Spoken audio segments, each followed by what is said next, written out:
Jack Doherty is easily one of the most hated YouTubers of all time, and if you've heard of him, chances are it wasn't by choice.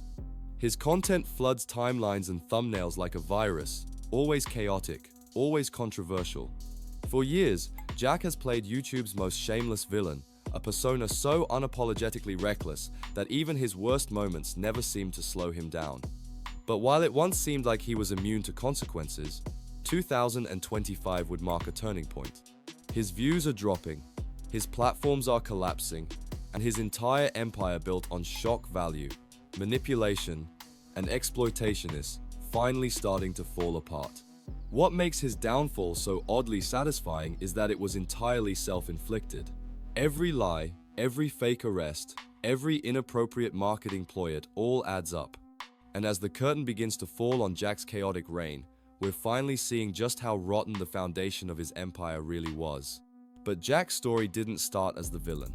At 12 years old, he was a goofy, harmless kid with a camera. One of his earliest viral clips featured him trick-or-treating the day after Halloween. He was polite, cautious, even considerate. He explicitly said he didn't want to make anyone uncomfortable. It was a different version of Jack Owen that, in hindsight, feels almost unrecognizable. When bottle flipping took over YouTube, Jack joined the trend and found success quickly. His most viewed video, "I Flipped All of These," still holds nearly 30 million views.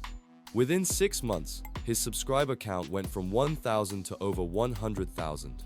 At just 13, he hit major milestones that most creators never reach in a lifetime. The speed of his rise was addicting, but so was the validation. When the bottle flipping trend died, Jack needed a new formula, and what he discovered was far more dangerous. That formula? Disrespect equals attention, outrage equals clicks. His first real taste of this came when he vlogged himself going to the FaZe Clan house. He wasn't invited. He knocked on the door, loitered on their steps, and filmed everything. And the worst part? His mom drove him there and even blocked the driveway to trap people inside. Jack was only 13, but his mom wasn't. She knew better and let it happen anyway. This moment revealed something crucial. Jack's behavior wasn't just enabled, it was rewarded. His parents didn't stop the chaos. They participated in it. And from there, things only escalated.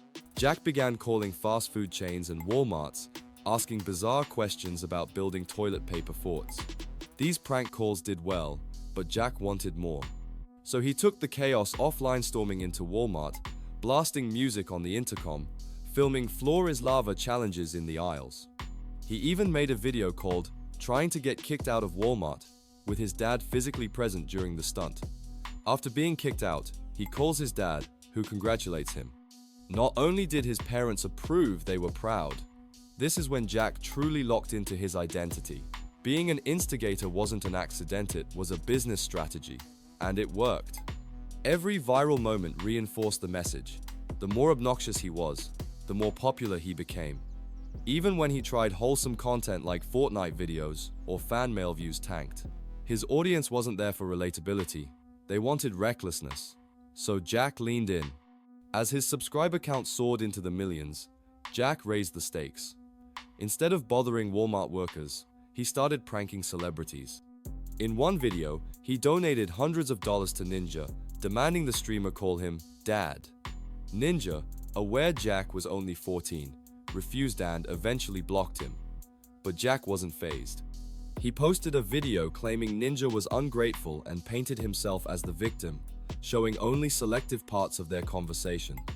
He even accused Ninja of lying about refunding the donations. But it didn't matter if it was true, what mattered was the views. This was a recurring tactic: manipulate the story, play the victim, and disable comments to silence dissent. Jack never showed full conversations, only curated screenshots and out-of-context clips. He wasn't just reckless anymore, he was dishonest. In another video, Jack claimed a Walmart employee punched him and grabbed him by the neck, but the footage told a different story. The employee barely touched him, and Jack was clearly provoking the encounter by filming against the employee's wishes. He even lied on camera, saying he wasn't recording when he was. Despite this, Jack insisted he had been assaulted. The video racked up millions of views. Any criticism of these tactics was dismissed. Comment sections were shut down. Detractors were labeled haters. and Jack's parents continued to enable him, even featuring in videos where he disrespected them for clicks. In saying no to my mom for 24 hours, Jack spends the entire video treating her like a prop. In another, titled, "My Mom Said Yes to Everything," he manipulates her for content. It was clear boundaries didn't exist. At 15, Jack was making serious money. He even revealed on Impulsive that he'd bought a house, talked about return on investment, and dropped terms like CPM with ease. But as the money piled up, so did the problems. He was skipping school, getting suspended, and eventually got expelled. But that too became content. Jack didn't care he was rich. Who needed school? Even legal issues became content. He pretended to be drunk in front of cops, got arrested, and kept the cameras rolling. Every confrontation was fuel. He played the role of the dumb kid when needed, using his age as a shield from consequences. And because the system never held him accountable, he learned that nothing was off limits. But Jack's lowest points were still ahead of him. By 2021, his views started slipping. His chaotic content was losing its edge. Then came YouTube Shorts, a new outlet for even more outrageous stunts. Jack adapted quickly, uploading fake arrest videos, pretend confrontations, and brain rot skits that blurred the line between parody and deception. But these videos weren't just about clout, they were a trapdoor into something darker. Jack began using Shorts as a funnel to promote OnlyFans content. He created an entire business model around exploiting young viewers. His skits, filled with childlike scenarios, redirected viewers to explicit content. He managed multiple creators, all marketed the same way: bait them with innocence, hook them with provocation. Michelle Scott, one of Jack's clients, posted shopping videos with children, then promoted adult content in the comments. His girlfriend McKinley followed the same blueprint, blending videos with kids, alongside seductive thumbnails and links to her OF. Camila Araujo went further, featuring her younger brother in sexually suggestive videos. And Natalie Reynolds, another creator in Jack's network, resorted to stunts like painting pants on her legs or pretending to lure kids with a free candy van. This wasn't accidental. Jack had engineered a marketing machine that targeted children and monetized the attention through O. He made over $600,000 a month, not from YouTube, but from managing these creators. YouTube was just the funnel.